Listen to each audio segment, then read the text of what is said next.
చాలా రోజుల తర్వాత నెయిల్స్ చేపించుకోవడానికి వెళ్తున్నా, అంటే లైక్ పెడిక్యూర్ అండ్ మెనిక్యూర్ అన్నమాట.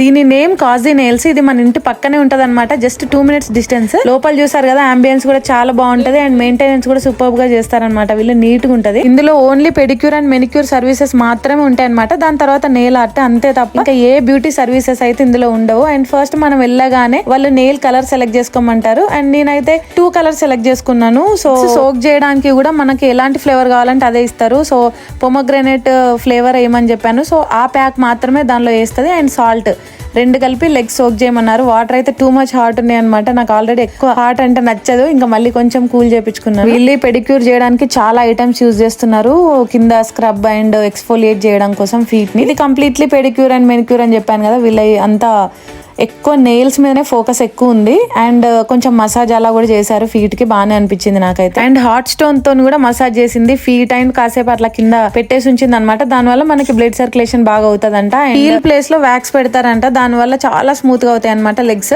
సో నాకేం క్రాక్స్ అవి లేవు కాబట్టి ఓన్లీ జస్ట్ కాసేపు పెట్టేసి ఉంచింది. బట్ క్రాక్స్ ఉన్న వాళ్ళకైతే కంప్లీట్ గా డిఫరెంట్ ప్రొసీజర్ ఉంటదంట, ఇంకా డిఫరెంట్ గా చేస్తుంది. స్క్రబ్బింగ్స్ డిఫరెంట్ ఉంటాయి. అండ్ ఇనిషియల్ గా ఫస్ట్ ఏదో మిషన్ తో మొత్తం తీసేసి అండ్ ఫైనల్ గా అయితే నెయిల్ పాలిష్ పెట్టేసింది. నెక్స్ట్ మెనిక్యూర్ కి వెళ్ళాలి. మెనిక్యూర్ లో హ్యాండ్స్ ఏం సోక్ చేయలేదు, కాకపోతే నెయిల్స్ అంతా నీట్ గా క్లీన్ చేసేసి నెయిల్ పాలిష్ పెట్టింది. దీన్ని నో చిప్ మెనిక్యూర్ అంటారంట. So normal regular manicure and pedicure కి నో చిప్ కి డిఫరెన్స్ ఏంటంటే, ఈ నెయిల్ పాలిష్ వచ్చేసి 3 weeks అయినా కూడా ఇలానే ఉంటది అనమాట, కొంచెం కూడా పోకుండా ఉంటది. సో నేను అదే చేపించుకున్నాను. This is the final look.